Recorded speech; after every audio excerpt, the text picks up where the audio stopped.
Estás escuchando Milenio 3 por Aluka Nanika.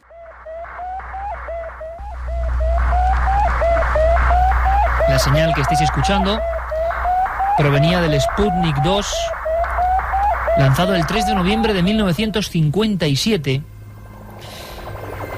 La historia de este artefacto que se envió al espacio un mes después de su hermano gemelo, casi Sputnik 1, es casi más conocida por el tripulante que llevaba. Recientemente, en Rusia se han llevado todo tipo de honores y acontecimientos en torno a una perra cuyo nombre ha quedado ya grabado en el inconsciente colectivo humano. Incluso hay imágenes. Hace unos minutos veía algunas imágenes antiguas. Han pasado 51 años prácticamente desde que la perra Laika fue lanzada al espacio. Hubo mucho oscurantismo, hay que decirlo, en torno a su muerte. Los soviéticos querían probar cómo organismos vivos podían resistir en el viaje orbital. Hay que imaginarse aquella pequeña perra, 6 kilos, 3 años, entrenada por Oleg Gatsenko a cambios radicales de altura, a alteraciones rápidas, por ejemplo, incluso ruidos, todo tipo de cosas para que el pequeño animal, recogido en las calles de Moscú, era una perra callejera, pudiese ser el primer tripulante del espacio. Hay que imaginar, y se ve en las fotografías e imágenes, su propia cara, los ojos de expectación de ese pequeño animal que es metido en la cápsula espacial casi sin sitio, prácticamente sin sitio, un lugar angosto, esas antenas del Sputnik rumbo al espacio. Lo que poca gente sabe es que otros muchos perros fueron enviados al espacio después de Laika. Nos han quedado sus nombres, aunque sus historias evidentemente han sido eclipsadas por la perra quizá más célebre de todos los tiempos. Por ejemplo, después de esta vino la polémica. La muerte de Laika, de la que vamos a hablar, la verdad es que conmocionó a la opinión pública. No pudieron los soviéticos ocultarla como ocultaron muchas otras cosas. Después vino Sdrinka, que era algo así como copo de maíz, Strelka, pequeña flecha, Danka, pequeña dama, Chernovska, negra, Veterok, viento. Se hicieron sellos, se hicieron novelas, se hicieron telefilms sobre la historia de una pequeña perrita que nunca pensó pasar a la posteridad. Incluso sobre este acontecimiento, que ahora se rememora, hay su parte de oscurantismo y conspiración. Y va a ser nuestro primer motivo de la mesa de redacción. Antes de presentar a nuestros amigos, porque además hoy estamos la alineación completa, vayamos al lugar de los hechos, a Moscú. Ya no es el viejo cosmódromo de Baikonur, hoy Kazajistán, pero allí se le ha rendido homenaje, un homenaje que se le pedía, un homenaje y una historia que parece muy dulce, casi de niños, y que esconde una oscura historia, o que oculta la sensación de que la carrera espacial estuvo llena de auténticos misterios que todavía hoy, pese a quien pese, siguen bajo el denso velo del secreto. El viernes por la mañana se inauguró solemnemente en Moscú un monumento a la perra Laika, 50 años después de que volaran un satélite artificial y muriera en el espacio. Laika estaba condenada desde un principio. La cápsula enviada al cosmos no estaba hecha para regresar a la Tierra. Pero el vuelo de Laika fue vital para demostrar que eran posibles los viajes pilotados al espacio. El monumento de bronce debía haber sido inaugurado el año pasado, el 3 de noviembre, para el cincuentenario del histórico vuelo, pero obstáculos burocráticos impidieron hacerlo en esa fecha. El monumento se encuentra en la zona del Estadio Dinamo, en una alameda junto al Instituto de Medicina Militar, es responsable de los experimentos realizados con los perros cosmonautas. Laika había sido recogida en las calles moscovitas y entrenada durante años para bajar al espacio. Nikita Khrushchev ordenó enviar un cohete tripulado para conmemorar el 40 aniversario de la Revolución de Octubre. Y fue así como Laika, que cumplía con los requisitos físicos para el vuelo, menos de 6 kilos de peso y 35 centímetros de alto, y tenía una gran resistencia, pasó a la historia. Durante el ascenso y la entrada en órbita del cohete todo fue bien, y la perra ladró incluso varias veces, pero a las 5 o 7 horas de vuelo murió debido al calor y al pánico. A Laika le siguieron otros perros, por lo que Yuri Gagarin bromeaba diciendo que no sabía si era el último perro cosmonauta o el primer hombre que volaba al espacio.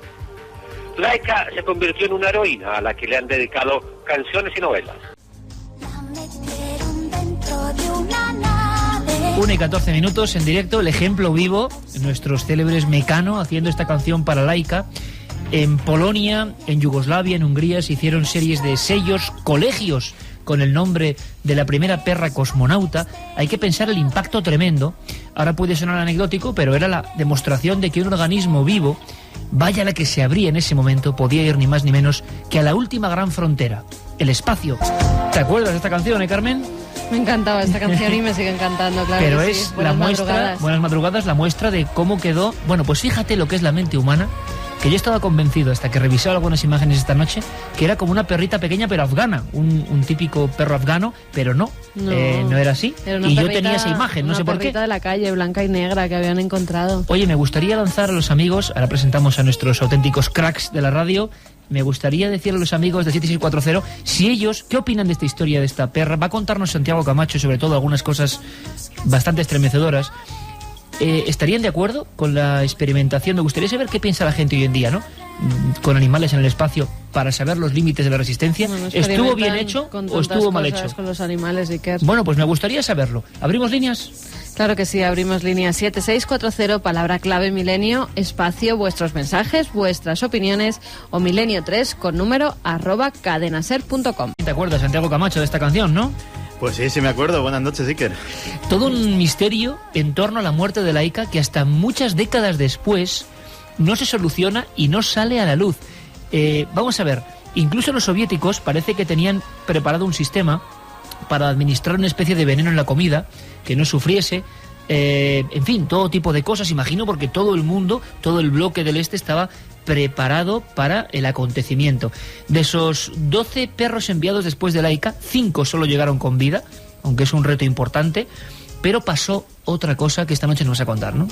Pues sí, el problema con Laika es que durante muchas décadas se nos ha contado una historia que no era. El viaje oficial de Laika estaba programado para 10 días. Estaba 10 días durante los que se iban a hacer todo tipo de pruebas, sobre todo para como preámbulo para ese viaje primero de un ser humano en órbita, y que bueno, se decidió sacrificar a este animal, que es el símbolo, yo creo, de todos los animales que se han sacrificado en aras de la ciencia.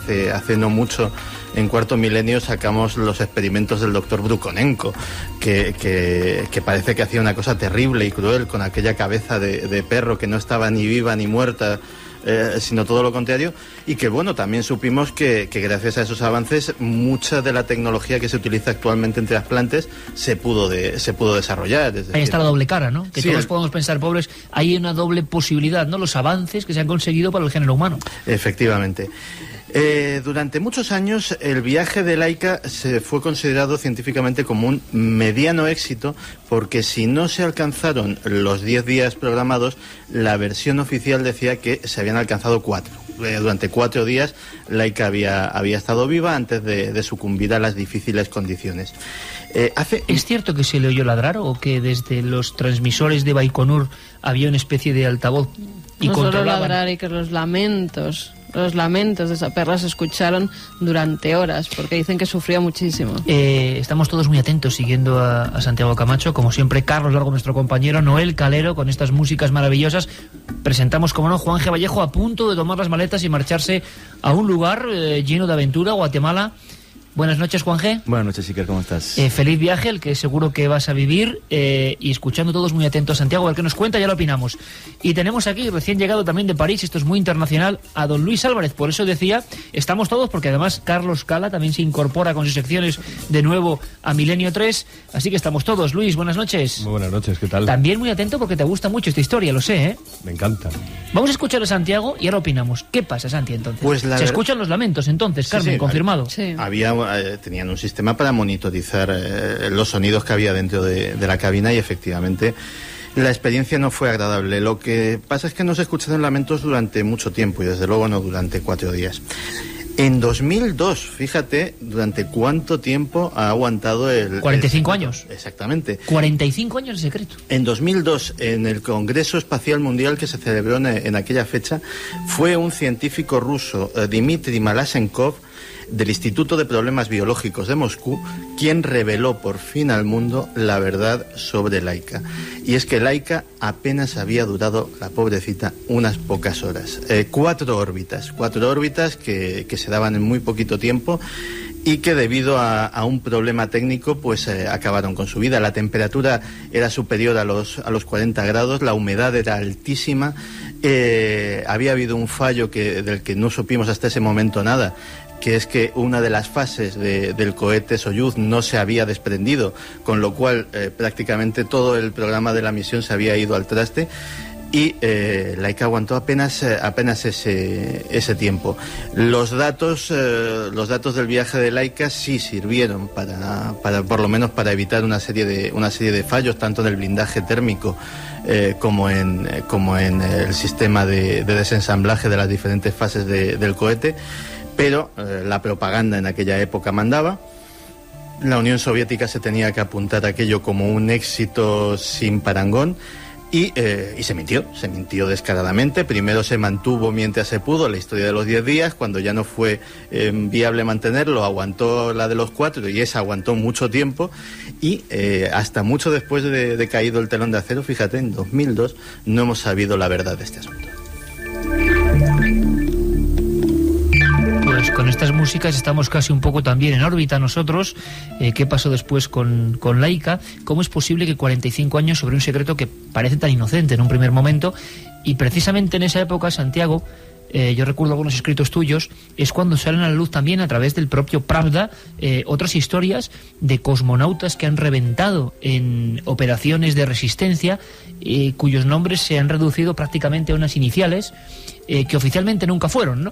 Y que se publicaron con todo lujo de detalles y que demuestran la cara oscura no solo de la Unión Soviética, que es muy especial por su hermetismo, sino la cara oscura y la batalla terrible que había en los primeros peldaños de la era espacial, ¿eh? Sí, además cuando Pravda publica esa noticia de que antes de Yuri Gagarin había habido otros astronautas que habían perecido, y alguno que no, ahora contaremos la historia, pero que habían sobrevivido a duras penas, pero que lógicamente al no ser un éxito pues no se había revelado, confirmaron una historia que llevaba ya tiempo circulando y que la mantenían 2 hermanos de Turín, los hermanos Giudica Cordiglia. Eran hijos de uno de los patólogos más importantes de Italia y de Europa, y grandes radioaficionados. Y ellos desde 1960 hasta ese momento habían mantenido que ellos habían interceptado, y esas grabaciones existen, habían interceptado las señales que enviaban las naves rusas de antes del envío presunto del primer hombre. Y había voces humanas. Y había un documento estremecedor, de hecho, que era los estertores de agonía de una persona que ya había perdido el conocimiento, a la que se oía respirar pesadamente, y una especie de bip que monitorizaba el corazón hasta que finalmente se paraba. Y también, eso captado por radiofrecuencia en la Tierra. Efectivamente. Años 50, claro. Por estos hermanos de Turín, años 60. Por estos hermanos de Turín, los hermanos Giudica Cordiglia, que durante mucho tiempo fueron objeto del ridículo o del descrédito por parte de mucha gente que no se creía su historia, y que finalmente cuando esto salió a la luz, pues bueno, esas grabaciones que aún hoy, dicho sea en justicia, todavía hay gente que las mantiene en entredicho, pues por lo menos ya tienen un nuevo marchamo de posibilidades de ser ciertas, ¿no? Como siempre, sorprendente, don Santiago Camacho. Creo que Luis nos traía un fragmento de Yuri Gagarin, ¿no? Lo tenemos por ahí. Yuri Gagarin, ¿no? El primer hombre que sale al espacio siguiendo de alguna forma la estela de Laika. Escuchemos su voz. Летчик майор Гагарин Юрий Алексеевич.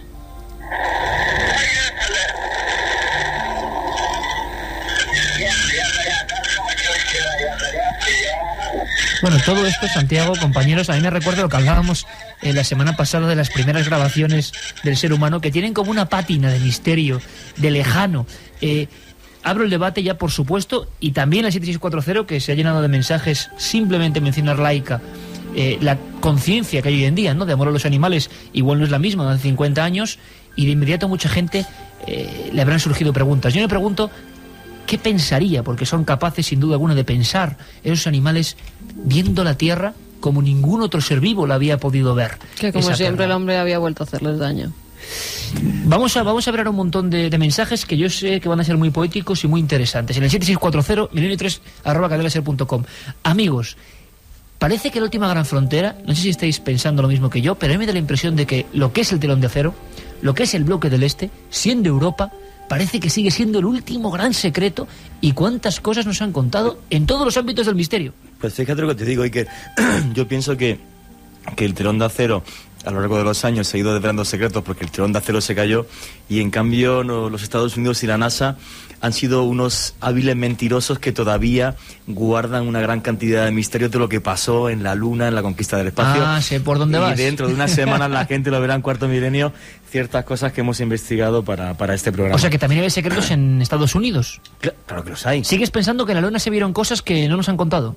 Sigo pensando, vamos a ver, el hombre estuvo en la Luna seguro, pero igual que pasó con Laika, ni nadie podía decir en aquel momento, oye, esta perra ha sufrido muchísimo y ha muerto en 4 órbitas a la Tierra y se mantiene durante 45 o 50 años, si no recuerdo, acaba de decir Santi, el secreto de que muere en 4 órbitas y no en 4 días, como realmente dicen.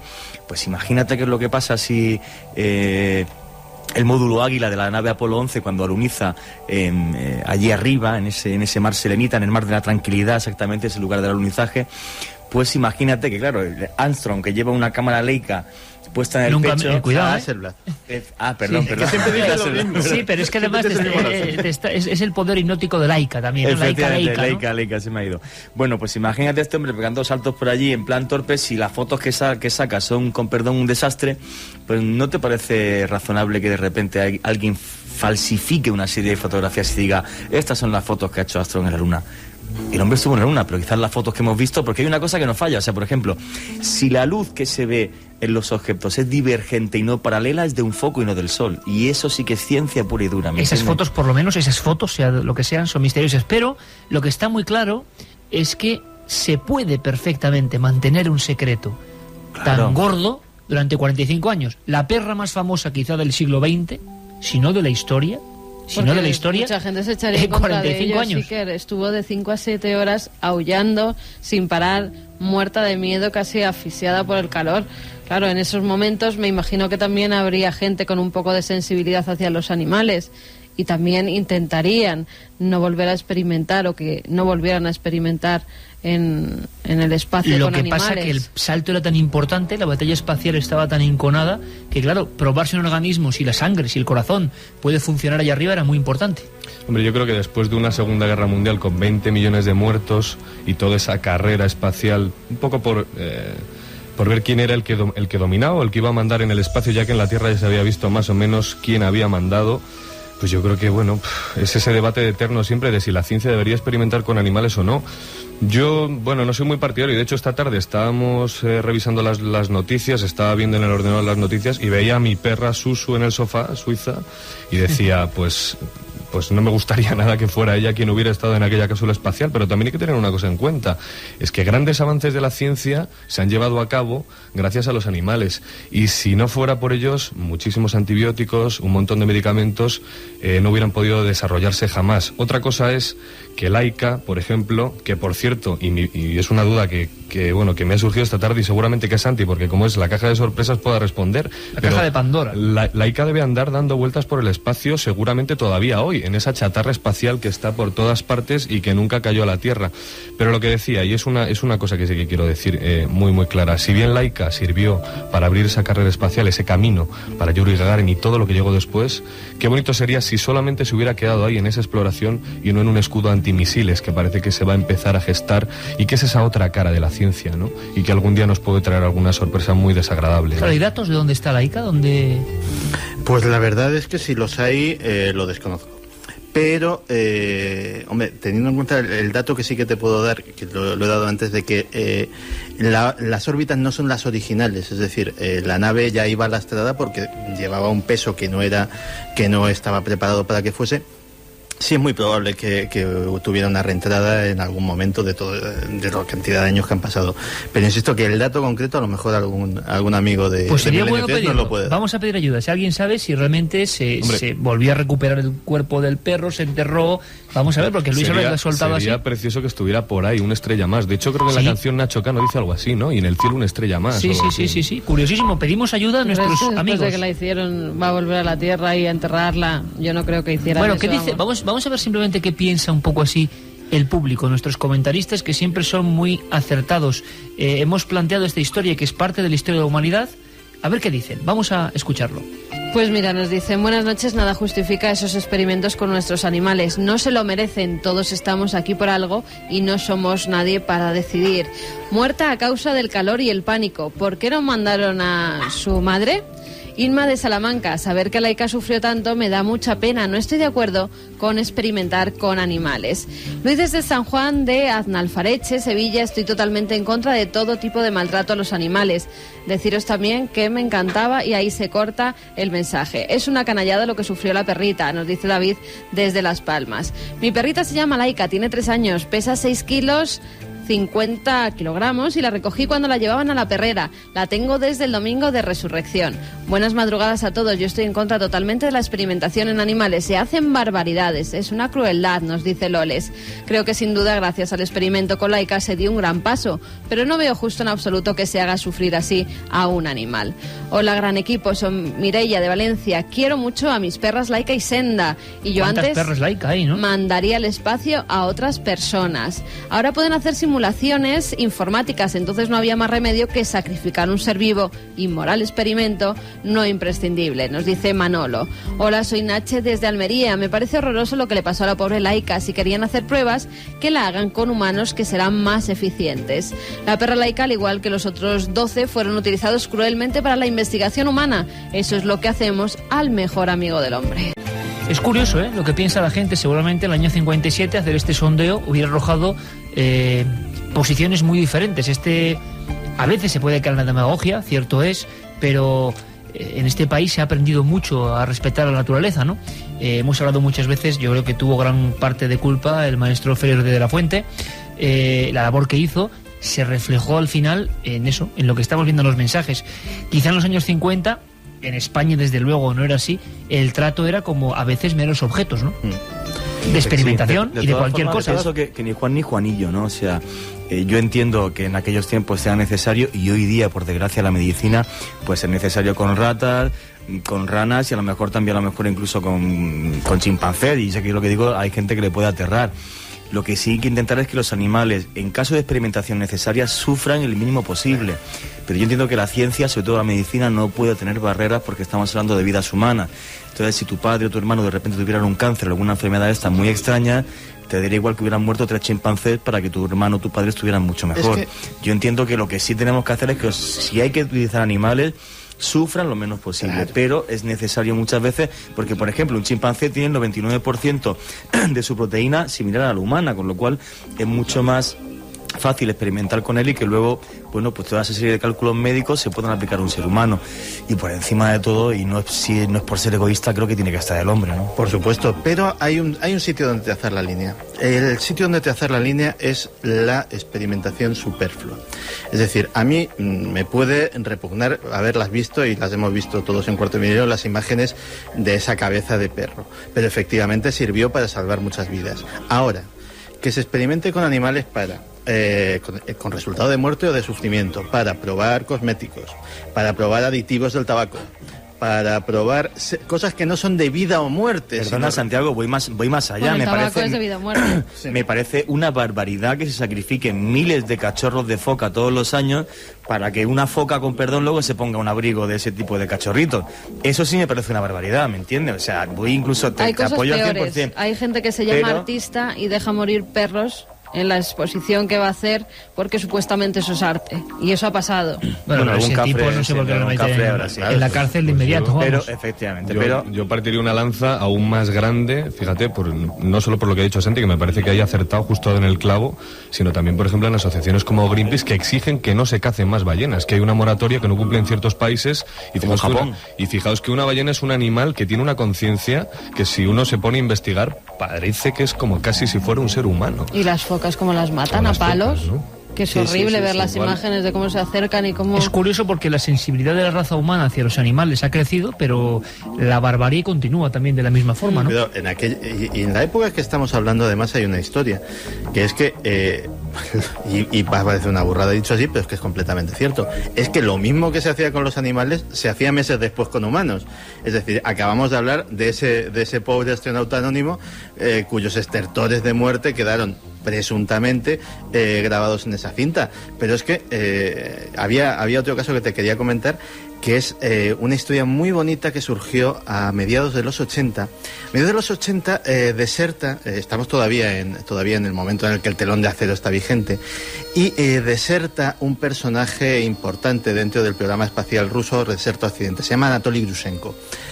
Anatoly Grushenko se trae consigo una historia muy bonita de la que aporta nombres, fechas, incluso parece ser que fotografías y filmaciones, aunque de estas no hemos sabido nada, no han sido hechas públicas, y que es la historia de Vladimir Ilyushin. Vladimir Ilyushin es un personaje conocido, es uno de los pilotos de prueba más importantes de la Unión Soviética, un héroe de la Unión Soviética, uno de esos personajes propagandísticos que mostraba el régimen soviético cada 2x3, y que, según Grushenko, hace el vuelo inmediatamente anterior a Yuri Gagarin. Ilyushin vuelve vivo. Y de hecho lleva una existencia relativamente normal. Vuelve muy mal herido, aterriza en territorio chino. Los chinos al principio lo capturan como espía, porque claro, les ha caído algo del cielo con un ruso dentro, y realmente pues no saben si es el concepto cosmonauta en aquel momento evidentemente no existía.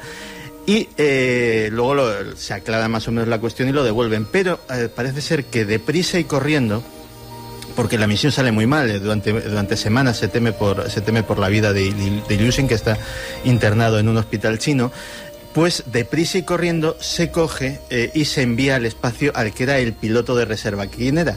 Yuri Gagarin, precisamente, antes de que los chinos o alguien hagan pública la historia del vuelo fallido. Se culmina con éxito la historia de Gagarin y el vuelo de Gagarin.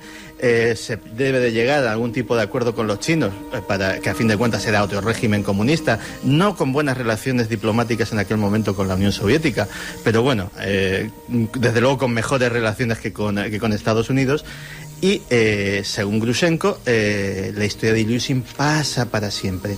Pues a este ejemplo que hemos puesto le añadimos los astronautas muertos, lo que hacían los propios estadounidenses con sus civiles y sus militares en el marco de programas secretos, que aquí no estamos hablando ni de teorías de la conspiración ni de especulaciones, es decir, son cosas confirmadas por el propio Senado de los Estados Unidos, que de repente a una población X de vaya usted a saber qué estado, se coge y se le echan determinadas dosis, por ejemplo, de LSD en el agua de beber, para ver qué influencia tiene esto pues en el absentismo laboral, en la violencia doméstica, en las notas de los niños, etcétera, etcétera, como un experimento más.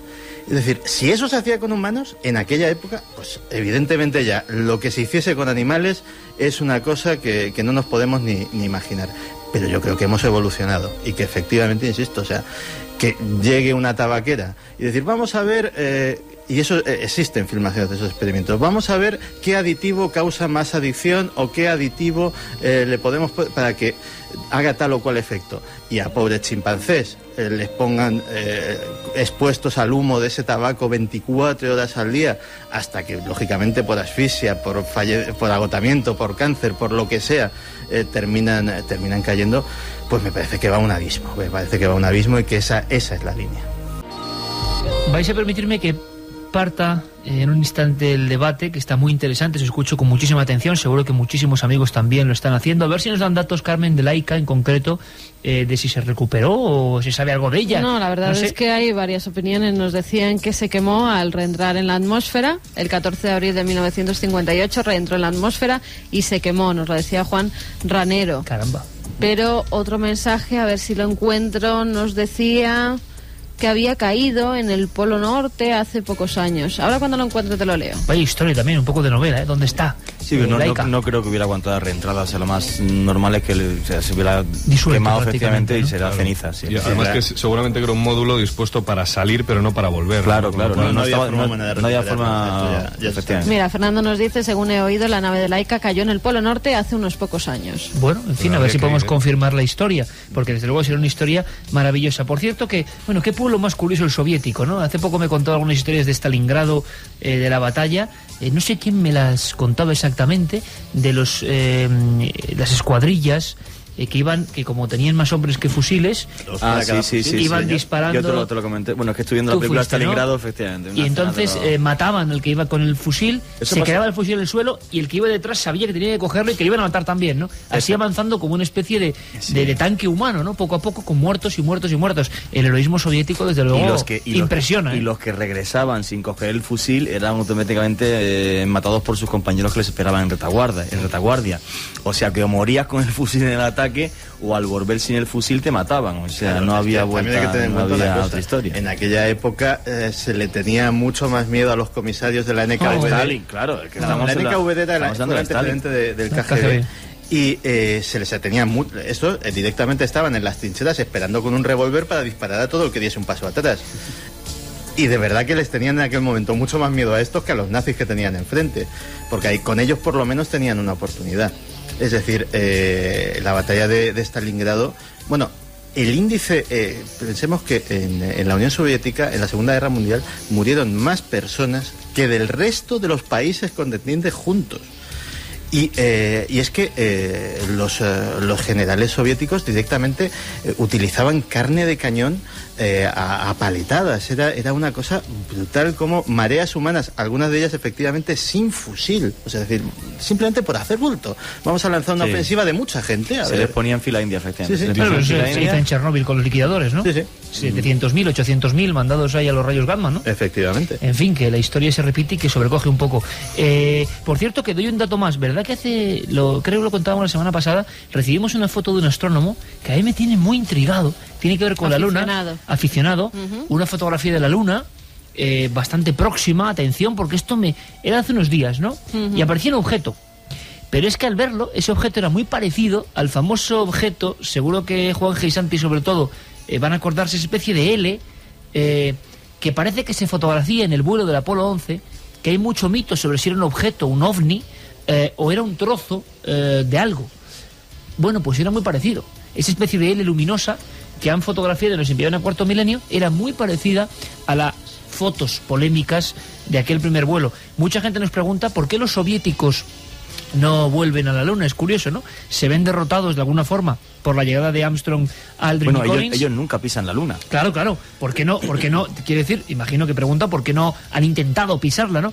Pero ese mismo día, que es algo que se sabe muy poco, en la cara más oculta de la Luna, cuando llega Armstrong y compañía, está llegando uno de los módulos Luna que se estrella de forma defectuosa en la Luna, ¿no? Perdieron la batalla y se retiraron completamente cuando llevaban muchísima ventaja. Es uno de los grandes misterios de la historia. Seguimos hablando, pero permitidme que os cuente una noticia, porque la gente en la comarca, sobre todo de la Alcarria y en Guadalajara, más en concreto, andaban muy preocupados, extremadamente preocupados, porque se ha oído una gran explosión. Y seguro que tenemos a gente que la ha escuchado. Una explosión en el cielo, tremenda.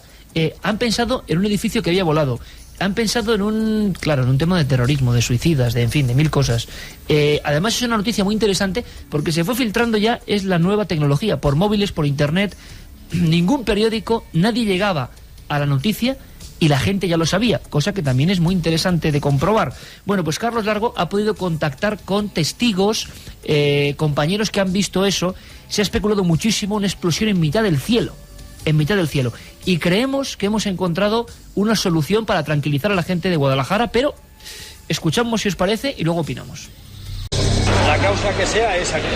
Vamos, aquí o en 50 metros, pero vamos, yo subí a trabajar a las 3 en punto y aquí en medio me he quedado tirado. No, desde la avenida de Castilla, que vivo yo, se ha oído un trueno. Yo digo, aquí ha reventado algo. Y ya claro, he salido corriendo. Digo, no saques aquí en el bloque. He visto pasar muy bajo. Entre aquí y esa casa casi rozándola. Muy bajo iba.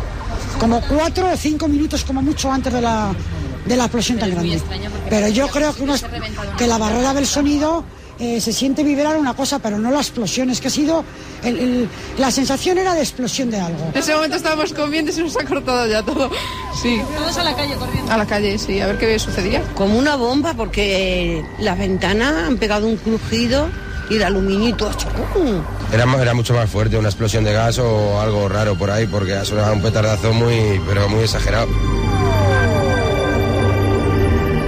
Estos son algunos de los testimonios que varios medios de comunicación manchegos recogieron el pasado miércoles 9 de abril tras la recepción de varias llamadas de emergencia en el servicio 112 de Castilla-La Mancha.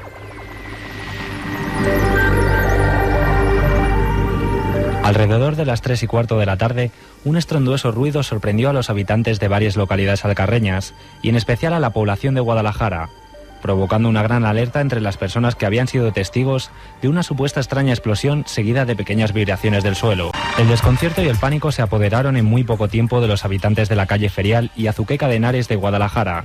Así nos lo contaba Javier Gutiérrez, testigo directo de lo que ocurría en la calle a tan solo unos pocos metros de su domicilio. Y de repente se escuchó como un golpe muy grande y pues luego ya empezó a escuchar ruidos. Yo pensé que se había cerrado alguna puerta por el viento, porque el día estaba lluvioso, mucho viento y tal, donde se dio la falsa alarma, que por así decirlo colapsó Guadalajara, como se movilizaron bomberos, ambulancias, coches de policía, y entonces pues nada, a los pocos minutos empezaron a oír un revuelo tremendo.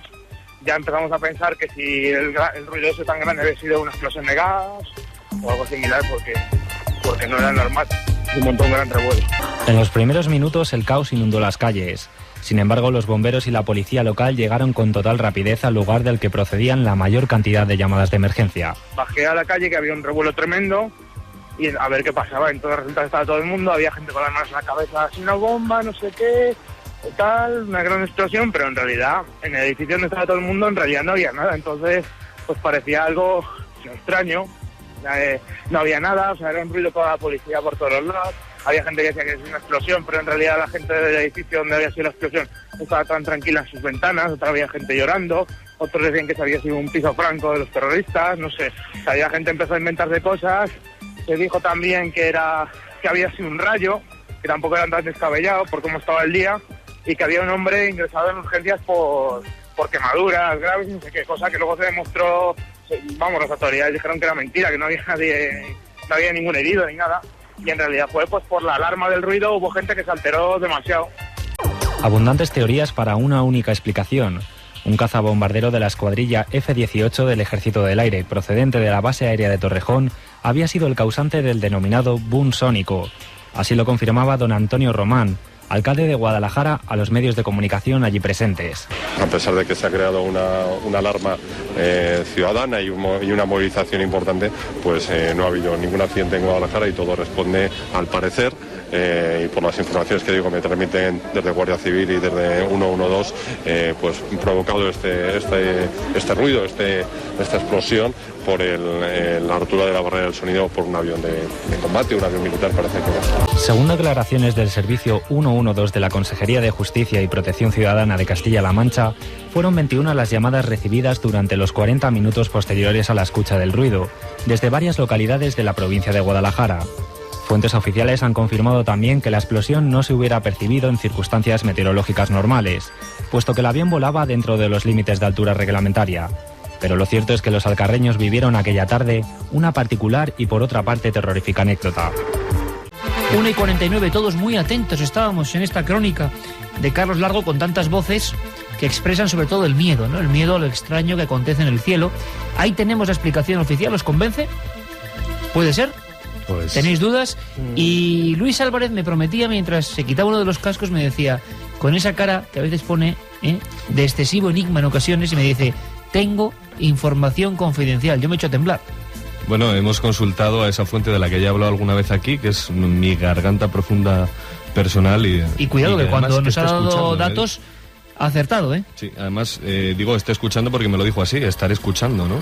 Y estoy muy agradecido por la información que me ha dado, porque en ningún momento ha contradicho el argumento de defensa, pero fijaos, es imposible que un avión F-18 Hornet pasara por encima de Guadalajara y en ese preciso lugar, en la vertical de Guadalajara, rompiera la barrera del sonido, porque de ser así no hubiera quedado un solo cristal en la ciudad. No sé si en la ciudad entera, pero por lo menos en la zona aledaña está claro que no hubiera quedado un solo cristal. ¿Qué es lo que se supone que ha debido de suceder? Hay 3 zonas, y esto es información reservada, hay solo 3 zonas en España por las que se puede sobrevolar y romper la barrera del sonido. Es una barbaridad, porque de hecho, digo, si uno escucha un avión Mach 1 rompiendo la barrera del sonido, lo más probable es que le revienten los tímpanos, ¿vale? Entonces, solamente hay 3 zonas autorizadas. Una es el sur de Las Palmas, la segunda es la zona de La Camocha, que es un pueblo de Teruel, y la tercera es una zona entre el norte de Albacete y Cuenca. Este ejercicio... ¿Y por qué se sabe esas zonas son por qué? Bueno, son zonas por donde no pasan aviones comerciales. Son imaginemos que el cielo es también una red de carreteras. Entonces los aviones comerciales, que suelen sobrevolar a una altura de unos 25.000 pies, unos 9 kilómetros de altura, bueno, pues tienen unas líneas perfectamente trazadas como cualquier nacional o autopista mapeada por todo el planeta. En cualquier caso, en España hay esas 3 zonas, son zonas como de carreteras secundarias que nunca nadie visita. Son zonas donde Defensa tiene habilitado ese espacio para poder ejercer este tipo de pruebas que suceden al menos una vez al mes, o como mucho una vez al mes, y son una especie de pruebas que se utilizan para habilitar a los pilotos de caza, porque, bueno, es decir, no creo que sea muy agradable, yo sobre todo que probé el tema de la gravedad cero, ponerse una velocidad de Mach 1, 1,7, que creo que, vamos a ver, tengo por aquí los datos, porque me lo han confirmado, pero fijaos que en España solamente hay 3 aviones que puedan hacer esto. Es el F-1 Mirage, que es el más rápido de los que tenemos, en 1,97 o Mach 2. Luego está el Eurofighter, que alcance 1,8, 1,9 Mach, o sea, Mach 1,8. Fijaos, tenemos 18 Eurofighter, es el último avión europeo. Y luego está el F-18 Hornet, que alcanza pues un 1,7, una cosa así. Entonces, bueno, no sé, evidentemente la gente ha oído algo, está claro. Creo que ha habido una especie de alarma social también. Ahí estaba el ejemplo de la persona que había ingresado con quemaduras en el hospital, lo cual, pues bueno, ya sabemos, ¿no? Leyenda urbana, la gente empieza a hablar, todo el mundo sale a la calle, etcétera. Pero ¿qué es lo que ha podido suceder? ¿Qué explicación ha dado Defensa? Pues lo más probable es que uno de estos aviones, pasando por uno de esos corredores abiertos, efectivamente haya roto la barrera del sonido y ese sonido se haya trasladado 300 kilómetros y lo hayan oído allí. Esa es la explicación más plausible. ¿Por alguna condición meteorológica especial? Quizá por la humedad del aire, pero fijaos además, primero que es imposible que nadie pueda ver un avión, un caza, a una altura menor de 9.000 metros rompiendo la barrera del sonido por una razón muy sencilla, porque un avión a esa altura, por debajo de esa altura, le costaría mucho hacerlo, ¿vale? Porque el aire tiene mucha más densidad y le costaría por una cuestión de física.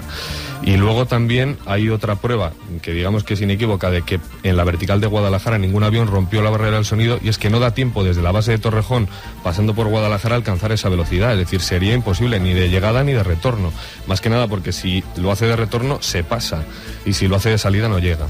Joder, Luis, me sorprendes, ¿eh? De verdad, vaya dossier que acabo de soltar, Luis Álvarez. Es que me he tirado una hora hablando con garganta profunda. Pero no se contradice con lo que dice Defensa. O sea, lo único que dice Defensa es que por las especiales condiciones climatológicas, claro. Efectivamente, se oye como un avión ha roto la velocidad del sonido, pero lo único que dice que ese avión pertenece a la base aérea de Torrejón. Claro, no sí, dice digo, que lo rompe la vertical de Guadalajara. Yo no he dicho, pero eso es lo que piensa la Defensa, porque resulta que ese sonido es uno de los sonidos de mi infancia. Y bueno, esto es una caja de sorpresas. Sí, o sea, lo vamos a aclarar y además seguro que los paisanos del pueblo se van a acordar. Yo con las cabras y Santi con el Mirage F1. Sí, esto con la matanza del cerdo. España es increíble. Durante los años 70, muchos veranos de mi infancia los pasé en el pueblo de mi familia paterna, que es Castilblanco, en la provincia de Badajoz. Donde los famosos motines y donde los sucesos de Castilblanco. Sí. Pues allí era un sonido relativamente común en aquellos veranos, pues, pongamos del 75, del 76, 77, pues los que tengan mi edad o mayores, estoy seguro de que se acordarán perfectamente en el pueblo, y un saludo para todo Castilblanco de paso. Pues se oía por las mañanas, a primera hora de la tarde, unos estampidos que hacían temblar las ventanas, que hacían que todos los animales, los perros del pueblo se pusieran a ladrar al unísono. Y efectivamente, claro, como forastero y como chaval preguntabas. Y lo que era de común allí era que eran los aviones de la base de Talavera la Real, que gran base, que por las cercanías, pues posiblemente en un radio de muchos kilómetros, es decir, no en la escuela de reactores. Exactamente, no en la vertical de Castilblanco, porque evidentemente no se veía ni se oía avión alguno, simplemente ese estampido. O sea, la gente brutal. no ve nada, pero recibe la onda sonora impactante, ¿no? Exactamente. Pues que en algún sitio de las proximidades, pues a 50 kilómetros, vaya usted a saber, a lo mejor estaban haciendo esos vuelos de entrenamiento de la escuela de reactores. Sería en aquel momento un ejercicio el colocar, el poner el avión al máximo de lo que diese. Y efectivamente, pues en un radio amplísimo se oía esa detonación que de verdad yo la recuerdo, hace muchos años que no la he oído, evidentemente, pero la recuerdo como efectivamente como para alarmar, o sea, como una bomba, como un sonido que además un sonido seco, de esos que te golpean en el diafragma. A ver si hay gente, Carmen, luego lo vemos, que vivió esos acontecimientos. Ya me contestas con la cabeza que sí, que hay muchas personas que lo vivieron, es muy curioso. Bueno, por cierto, que además esa garganta profunda que te informaba, Luis, fue la que nos dio el chivatazo de alguna forma, que una de las noches en las que se vieron objetos volantes no identificados sobre España más recientes, había pasado algo desde la torre misma de Barajas, o se había comprobado, ¿no?, de alguna forma. Sí, ellos lo habían confirmado. Y al final nadie, y mira que insistimos, mira que llamamos, nadie nos dijo absolutamente nada. Sí, pero bueno, él confirmaba la información diciendo que, para empezar, él no tenía noticia. Yo le llamé, él movió un par de hilos, preguntó y dijo, efectivamente, tenemos los informes de que algo raro sucedió. Y me estuvo explicando sobre todo qué es lo que sucede en ese que llamamos espacio aéreo, y que pasa de todo, ¿eh? Yo me quedé muy sorprendido de la cantidad de cosas extrañas que pasan en el cielo, y que muchas tienen que ver con objetos muy conocidos, como son aviones presidenciales o aviones, por ejemplo, de narcotraficantes, ¿no? Y que muchas veces se confunden con eso, ¿no? Son ecos no conocidos, pero que, bueno, pues que generan un montón de problemas en los cielos. Caramba, curiosísimo. Vamos a hablar a la vuelta, aparte de leer vuestros mensajes. Tenemos muchas cosas, pero hay dos muy sorprendentes que tienen que ver con lugares de piedra y de poder extrañísimos en el mundo. Por ejemplo, Stonehenge, nuevas noticias impresionantes, pero vamos a darnos también una vuelta por España. Ha habido un par de hallazgos en Guadix y en La Rioja, sorprendentes de verdad. Queremos conocerlo. Decía Juan Geso de España es increíble, y es que es verdad. Nuestro país, por fortuna, todavía puede uno picar un poco y se encuentra la sorpresa. Un teatro del siglo I sorprendente en pleno Guadix, que tú y yo nos hemos perdido por Guadix buscando pistas y misterios. Juanje, me acuerdo, con 55 grados como poco en la cabeza los dos, así nos hemos quedado. Exagerados. Sí, bueno, eso es exagerar. Que hay un desierto ahí, entre Guadix y Baza hay un desierto increíble. Siguiendo y precioso, en Egipto, pues, la historia de los fuegos de la Roya. Vamos a hablar de eso, y vamos a hablar de algo que tiene que ver con los descubridores, los conquistadores. Me gustaría tener un debate con vosotros, a ver qué opináis. Este sí que puede ser incendiario. Las figuras de los conquistadores españoles, misterios y cosas que no se habían contado bien. En titulares, ¿qué podíamos decir? En titulares, Juanje, para luego contarlo. Hombre, la conquista no es como nos la contaron, fueron crueles conquistadores y conquistados, y un día hay que prepararse una cosa muy interesante que yo viví una vez en México, y además en vivo, la maldición de Cortés. Acuérdate de eso. La maldición de Cortés. Sí, la maldición de Hernán Cortés. Que murió en la indigencia, hecho una miseria. Él, su hijo, no pudo disfrutar. ¿Sabes que hizo 2 casas en México? Ninguna de las 2 pudo disfrutar de ellas. Desastre toda su vida, ¿eh? Toda su vida un desastre. Ha habido un hallazgo de un montón de cuerpos, algunos hasta masticados. Más de 400 cadáveres, luego lo contaremos, algunos de ellos masticados, o sea, fuimos crueles nosotros y también los aztecas. Bueno, pues vamos a debatirlo con todos nuestros compañeros, y creo que va a ser muy interesante, porque sobre este asunto, por ejemplo, las teorías siempre chocan, ¿no? Y siempre hay unos condicionantes muy especiales. Misterios del descubrimiento de América, serían muchísimos. Misterios de los conquistadores, ellos de por sí muchos, bueno, Pizarro, Orellana, tantos y tantos otros serán un enigma. Pero han pasado más cosas de última hora, y lo vamos a contar aquí en la mesa de redacción de Milenio 3.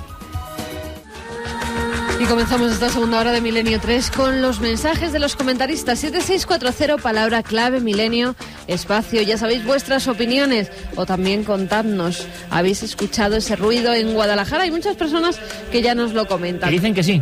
También milenio3 con número @cadenaser.com. Vamos con ellos. Hace años que se oyen ruidos en el cielo, no creo que sea un avión, siempre porque no es un estruendo atmosférico. Fue increíble la explosión, Iker, se oyó en toda Guadalajara e incluso otros pueblos. Ventanas y suelo vibraron, hubo gente que se puso muy nerviosa. Como siempre, seguimos escuchando, pero muchísimas gracias porque es increíble de este programa que pase una noticia, que pase algo y tengamos ya confirmación con nombres, apellidos, teléfonos de gente que lo ha vivido. Yo vivo en Belmonte, en Cuenca, y se oye con mucha frecuencia estruendos de este tipo y dentro de las viviendas no se puede oír nada cuando esto pasa, nos dice Adri.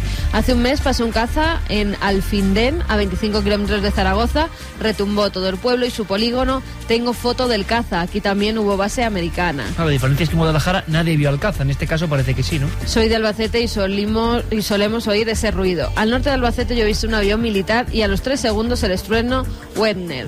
Yo de niño en Italia he oído mucho Muro del Suono de los F-104 y lo veías a suelo raso, así que no me vengáis con historias, nos dice Alex. Vale, Alex, vale, muy bien, no te venimos con historias. Yo no he dicho nada, lo ha dicho Luis. Carlos desde Tenerife nos dice, recuerdo algo parecido hace muchos años, pero fue una bola de fuego gigante que se metía en el mar. No sabría especificar, pero fue inexplicable.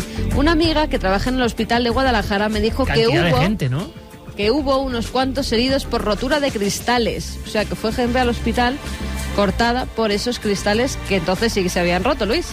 En Soria alguna vez ha pasado un caza a la barrera del sonido y la explosión es brutal. Hola, soy Francisco. Hace 2 años pasó exactamente lo mismo en mi pueblo y fue un pequeño terremoto. Se sintió en 25 kilómetros a la redonda. Todos salimos a la calle. Soy Belén de Guadalajara. Estaba trabajando en el polígono industrial El Henares y lo oí. Pensaba que había sido una bomba. Un programa fantástico. Besos. En Tenerife hace muchos años se oyó una explosión como una bomba y dijeron que era un avión que rompía la barrera del sonido. En fin, pues solo eso es la primera andanada de mensajes.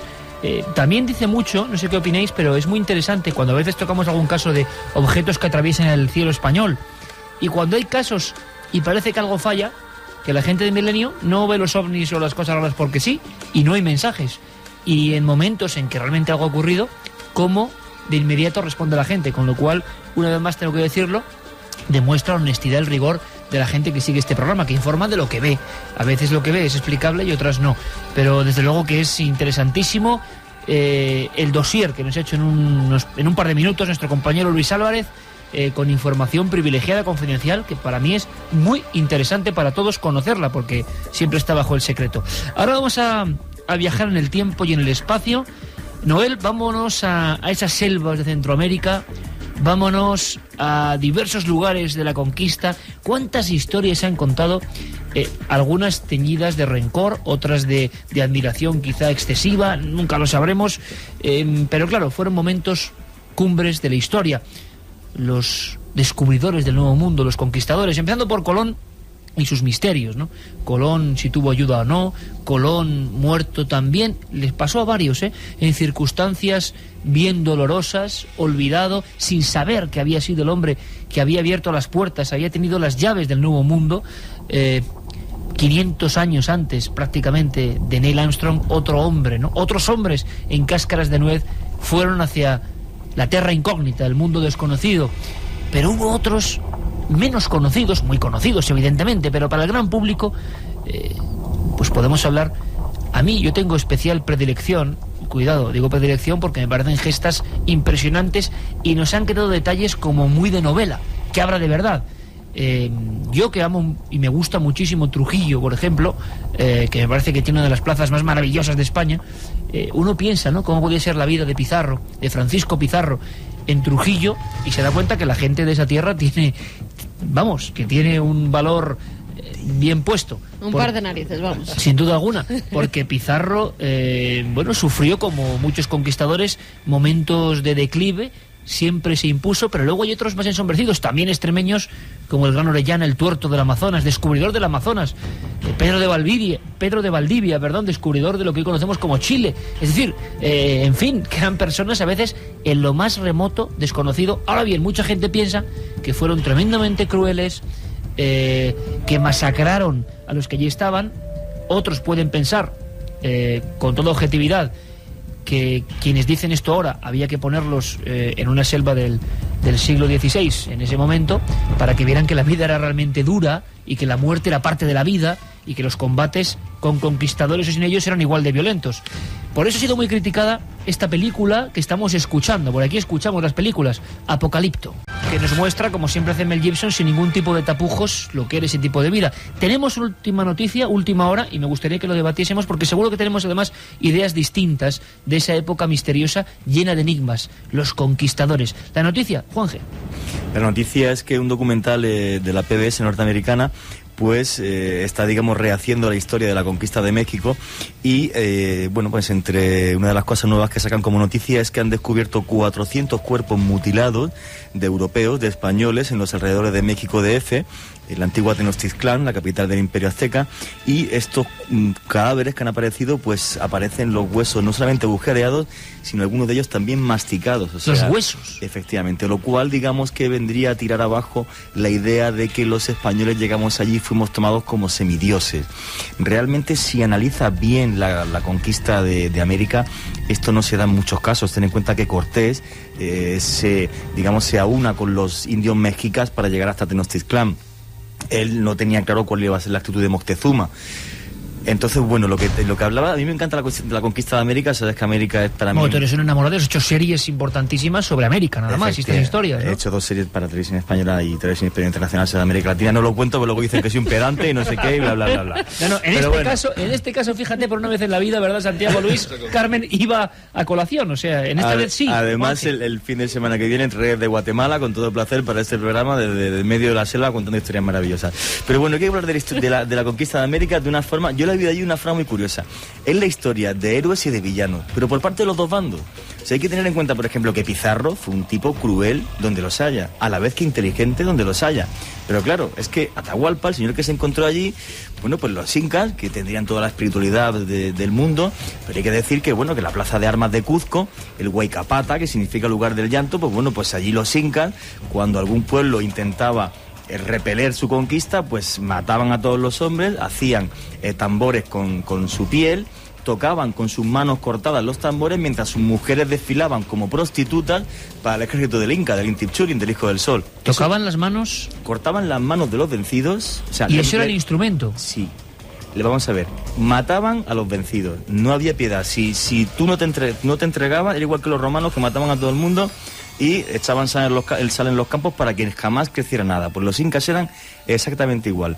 Si tú recibías la llegada de los incas y lo único que te pedían era que adorases al Inca como hijo del sol y como Dios, si no querías hacer esto, entonces mataban a todos los hombres, hacían tambores con su piel, les cortaban las manos, tocaban esos tambores con las manos en el Huaycapata, la actual plaza de armas de Cuzco, el actual Cuzco. Todos los incas, toda la nobleza se ponía allí y las mujeres de los vencidos pasaban hechas esclavas encadenadas como prostitutas para las tropas del Inca. Esa era la realidad del Imperio Inca en el siglo XVI cuando llega Hernán Pizarro hasta aquellas costas.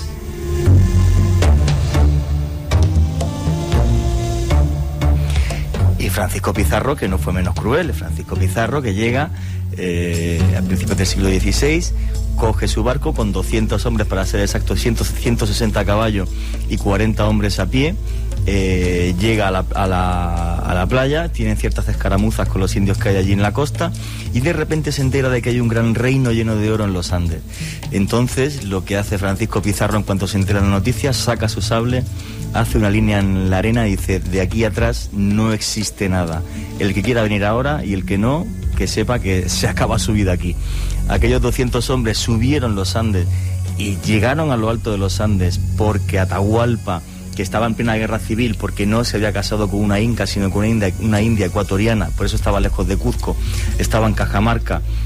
Atahualpa deja que suba Pizarro a los Andes y no le matan los Andes, que hubiera sido facilísimo en aquellas cuestas, deja que suba hasta Cajamarca y cuando llega a Cajamarca, lo que hace Pizarro es que el Inca le manda, Atahualpa le manda un correo, le dice: oye, entrar a la ciudad de Cajamarca. Y Pizarro le manda a su hermano, Hernán Pizarro, y le dice: oye, no, dice mi hermano que por favor que salga fuera y mañana pues hablamos contigo. Él tenía sus 200 hombres allí fuera. El Inca sale con 7.000 soldados armados con mazas de bronce. Imagínate el trono llevado por los nobles incas, todos con grandes sombreros de plata y de oro. El Inca arriba como el hijo del dios Sol que era, y cuando se acerca el fraile de la expedición y le da la Biblia al Inca, a Atahualpa, este coge la Biblia, no sabe qué es, la tira al suelo. En ese momento el sacerdote dice: es el anticristo. Suena solamente una bala de cañón, y cuando suena la bala de cañón manda a pisar a los 160 jinetes a atacar a los 7.000 soldados, que cuando oyen el cañonazo tienen tanto pánico que ya mueren aplastados unos y otros y apenas sobreviven unos pocos cientos. Bueno, Nobel Calero se echaba las manos a la cabeza escuchando atentamente esta viñeta de la historia, como solo puede contarla Juan G. Vallejo, ¿eh? Estábamos todos impresionados escuchando escenas que claro, parecen legendarias, ¿no? Tantas veces hemos oído lo de los 13 de la gloria, ¿no? Ahí sí. esa marca en la arena, hacia atrás la enfermedad, las picaduras, las pestes, hacia adelante el oro. Porque ellos buscaban un sueño todavía, buscaban, hablábamos antes en el informativo, para dar luz, ¿no?, a los personajes más desconocidos pero muy interesantes, a Orellana, otro extremeño importante, el tuerto del Amazonas, que descubre ni más ni menos que el Amazonas, que es que suena... Por casualidad. Y además muere perdido en el Amazonas buscándolo, otras de las vertientes, y yo creo que son personajes, tú dices soy Orellana, y la inmensa mayoría no sabe de qué estás hablando. A mí eso me parece muy triste. Mi gran pregunta es, si toda esta gente fuera, por ejemplo, estadounidense, o yo qué sé, o del Reino Unido, y hubieran hecho estas gestas, ¿no se recordarían de muy diferente manera? No tenemos siempre sobre la cabeza esa especie como de pesada losa, ¿no?, en este país, de no reconocer a figuras que pueden ser contradictorias, ¿de acuerdo? Pero lo que hay es lo que hay. Es la famosa, leyenda negra. Sí, claro. Me parece increíble porque Custer fue mucho más asesino que Pizarro y que cualquier otro español. Bueno, o la Inquisición alemana, comparada con la española, y siempre nos hemos quedado con la española, que es de las que menos personas mató. Claro que mató personas y que se hicieron atrocidades, pero claro, comparamos con las quemas de bruja de Alemania y vamos... Es que este descubrimiento... Qué mal nos vendemos, ¿eh? Claro, este descubrimiento... O qué mal nos defendemos, mejor Sí, dicho. exacto, también. Este descubrimiento viene a confirmar una cosa que es que ya decían los propios cronistas españoles de la época, y que, merced a la leyenda negra, decían, bueno, es que eran muy exagerados con respecto a los aztecas y tal. Fíjate que hay una historia... que es que cuando se va a tomar la capital azteca, una de las ofensivas de Cortés sale mal, y ya Cuauhtémoc estaba aislado en sus últimos cuarteles, y allí estaba un individuo que se llamaba Bernal Díaz. Cuauhtémoc, águila solitaria. Sí, señor. Y Bernal Díaz deja escrito lo que le sucede a los prisioneros españoles, que parece ser que es lo que confirma este descubrimiento. Y dice así, y vimos que llevaban por la fuerza gradas arriba a nuestros compañeros que habían tomado en la derrota que dieron a Cortés, que los llevaban a sacrificar, y los llevaron arriba a una placeta. Vimos que muchos de ellos les ponían plumajes en la cabeza, y otros, como aventadores, les hacían bailar. Y desde que había está en castellano antiguo y es un poco difícil de leer, y desde que habían bailado, luego les ponían... En castellano antiguo lo dominas perfectamente, Santi. Les ponían de espaldas encima de unas piedras que tenían para sacrificar, y con unos navajones de pedernal les aserraban los pechos y les sacaban los corazones bullendo, y se los ofrecían a sus ídolos que allí tenían. Y los cuerpos dábanles con los pies gradas abajo, y estaban aguardando abajo otros indios carniceros que les cortaban brazos y pies, y se comían las carnes con chimote, y de esta manera sacrificaron a todos los demás, y les comieron las piernas y los brazos. Los cuerpos, que eran barrigas y pies, los echaban a tigres y leones que tenían en su casa de alimañas. ¿Sabéis cómo le puso la historia a ese día? La noche triste. Sí, señor. La noche triste. La noche triste es la pérdida de esa batalla en Tenochtitlán. Yo estaba viendo las paredes de Cerro Sechín en Perú, Juanje, con esta descripción. Sí. Digo con la descripción, ¿no? Un increíble mundo de vísceras y de cuerpos. En fin, que la sensación que hay, y yo lo repito muchas veces, pero es que, vamos, en fin, para mí contar con este equipo de tertulianos, claro, imaginaos, poneros en mi posición, ¿no? Es un lujo, es absolutamente un lujo que me permite viajar en mundos tan diferentes y siempre con el factor de ilusión. Así que, chicos, dejadme que me emocione en este momento, porque disfruto tanto escuchando cosas como las que me contáis. Claro, me gustaría saber, Carmen, porque hoy en día la sensación esa parece que ha variado, ¿no? Cada uno puede tener su opinión, cuidado, como siempre, pero la sensación como de que fuimos extremadamente crueles con unos pueblos muy espirituales. Lo que yo he recogido muchas veces esa sensación, ¿no? Bueno, y me gustaría, si me hacéis el favor, 7640, palabra clave milenio, o milenio3, @cadenaser.com por mail, simplemente para sondear cómo anda el patio, ¿no? Es decir, si hoy en día nos hemos olvidado de las gestas de esos hombres, si no eran tanta gesta para la visión que tenemos hoy de la heroicidad y creemos que fuimos muy crueles, ¿o qué pensamos exactamente? Me gustaría mucho saberlo. Luis, tu opinión. Pues yo estaba pensando, yo creo que hay que definir bien las cosas, ¿no? Por una parte estamos 500 años después, eso para empezar, un poquito menos de 500 años. Hace 500 años la perspectiva de la vida y de muchas cosas no es como la que tenemos hoy. Iba a hablar de Naciones Unidas como un poco un ejemplo de, bueno, pues de sociedad de naciones internacional que procura que este tipo de cosas ya no sucedan. Sin embargo, la historia de la humanidad nos demuestra una y otra vez que la barbarie no deja de suceder. Nunca ha dejado de suceder, jamás. Hay países que están siendo invadidos y podríamos trasladar en el tiempo lo que es un gran... mujeres lapidadas, claro, y tantas cosas, ¿no? Y lo que es, sobre todo, conquistar nuevos territorios. Serán las nuevas conquistas que serán vistas seguramente en siglos posteriores como grandes gestas o como grandes desastres. En cualquier caso, si hablamos de genocidios, nunca se habla, y es una cosa muy bien guardada, del gran genocidio del pueblo indígena de Estados Unidos de Norteamérica.